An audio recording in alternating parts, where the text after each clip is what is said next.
Jadi tidak mungkin disebut syair kalau tidak ada musiknya. Jelas? Syarat musik itu masuk ke dalam syair, syarat disebut syair itu 5. 5 syaratnya. 1, afkar, ide. Ada pikirannya, ada renungannya, ada rasanya. Kedua, uslub, gaya bahasanya yang betul. Ini timbangannya. 3, fasahah, mesti fasih. Nggak boleh ae, harus runtut. Kemudian yang selanjutnya khayal. 4, ada imajinasi. Sehingga ketika ada daya imajinasi, nggak langsung pada tujuan, itu lebih indah. Dan yang kelima, syarat yang kelimanya, musik ini. Yang kalau dalam bahasa dulu disebut dengan iqa', namanya iqa', ada irama-irama nada. Kemudian karena sudah terlanjur disebut oleh Syekh, apakah memang syu'ara jamak daripada syairun, penyair, apakah bisa diartikan dengan musisi atau pemusik? Dengan alasan bahwa istilah syair dalam bahasa Arab mesti ada iqa'. Karena disebutkan bahwa syair itu syaratnya mesti ada pemikiran, ada perasaan, halusinasi, berwazan, dan mesti ada iqa'. Nah, terjemahan iqa' di sini diterjemahkan dengan lawan musik juga keliru dalam bahasa Arab. Iqa' itu bukan maknanya musik.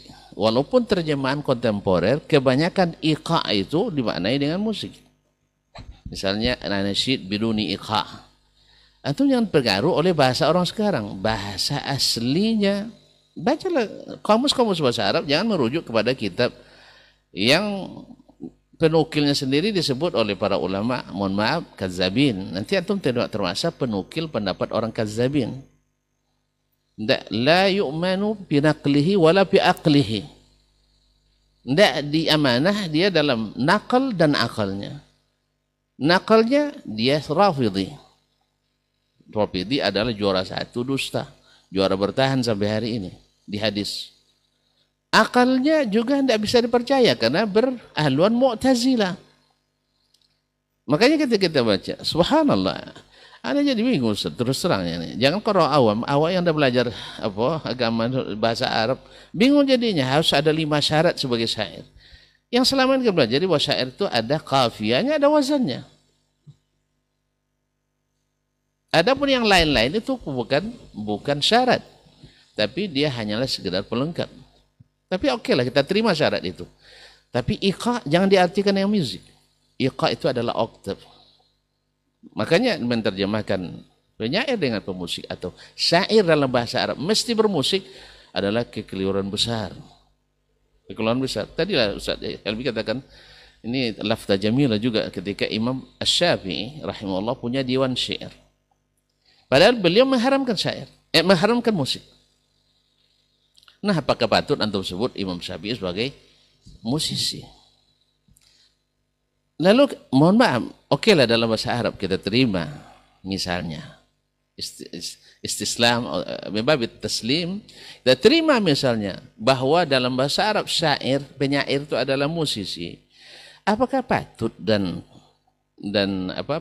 wajar kita memposisikan seketika dalam bahasa Indonesia diterjemahkan seorang pemusik dan musisi lalu dilekatkan pada sahabat Nabi, ya, dalam hal ini Hasan ibn Thabit sebagai pemusik Nabi?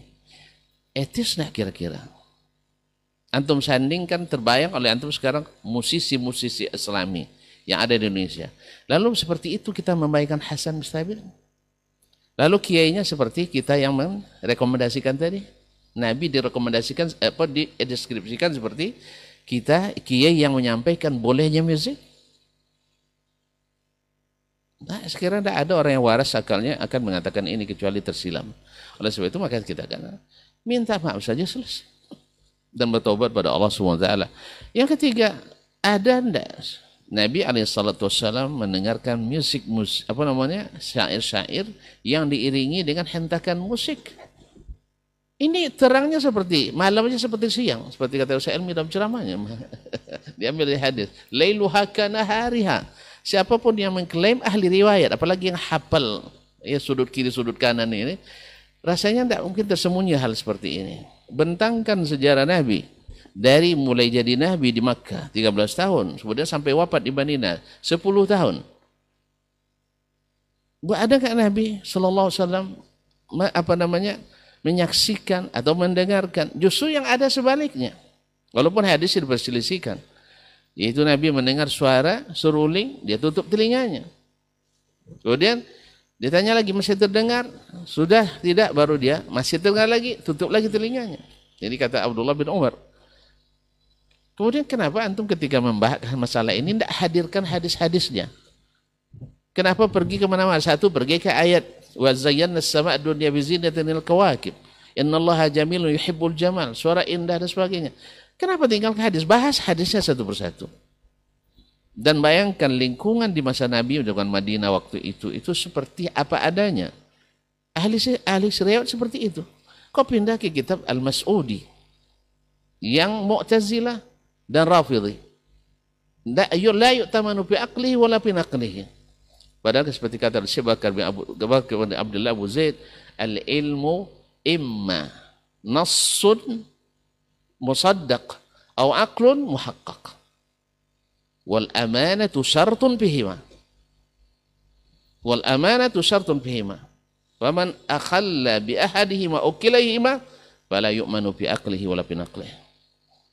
Ilmu itu mesti nakal yang benar atau akal yang teliti, dan amanah dalam keduanya diperlukan. Bila tidak amanah, tidak dipercayai nakal wala akal, walaupun pintar seperti Jibril. Jibril karena dia percaya, karena dia amanah, karena dia hafiz, cerdas. Tapi cerdas tak amanah, tak dipercayai. Dan orang yang amanah walaupun cerdas, tidak cerdas, juga diragukan akalnya. Sampai kedua-duanya bertemu. Oleh itu kaum muslimin dan muslimat dirahmati Allah SWT, bentangkan hadis-hadis Nabi dalam masalah ini, supaya kita jujur. Bukan jujur maknanya mengakomodir orang yang berbeda dengan itu, bukan itu yang jujur.